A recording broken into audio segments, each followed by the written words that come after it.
نیوزی لینڈ بنگلادیش لا په چیمپئن ټرافئ کې شکست ورکړ او دا شکست بنگلادیش لا ملو شو خو پاکستان د چیمپئن ټرافئ نه 100% افیشلی کیک آؤٹ کو د پاکستان چې 5% 10% کم چانس وو سیمی فائنل ته کوالیفائی کېدو هغه د بنگلادیش میچ بایللو سره او د نیوزی لینڈ میچ ګټلو سره هغه چانس هم اوس وځېدو او پاکستان خو کمپلیټلی 100% د چیمپئن ټرافئ نه بهر شو. خیر هغه بیل ټاپک ته خو په دې میچ کې بنگلادیش کړیو 236 رنزونه نه کلاړیان یو ټو 50 اورونه مکمل واخلو چې دا سکور ورپسې د نیوزی لینڈ لوبډلې پوره کړی دی 15 کلاړیان اوټ په 47 اور کې 46.1 بال باندې دا سکور پوره شوی دی.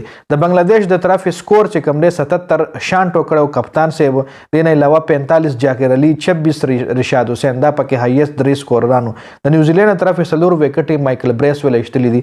خبیا نیوزی لینډ سره بیټینګ چا کړی نو ریچن راویندرا چې کوم دی هغه ور سره زبردست بیټینګ کړی دی. ریچن راویندرا 112 رنزونه جوړ کړی دي په 105 بالونو باندې جی سنچري وخل ډیون کانوي 30 رنزونه جوړ کړی دي. کین ویلیامسن یو ځل بیا ناکامه په 5 رنزونو 55 ټاملیت هم جوړ کړل 21 ګلین فلیپس او مایکل بریس ول 11 رنزونه جوړ کړی دي.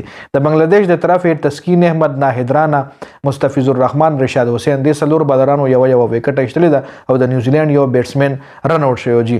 نو بنگلادیش هم د ټورنامنت نه بهر پاکستان هم د ټورنامنت نه بهر نیوزی لینډ او انډیا د دې ګروپ نه سیمی فائنل ته کوالیفائی شو جی افیشلی.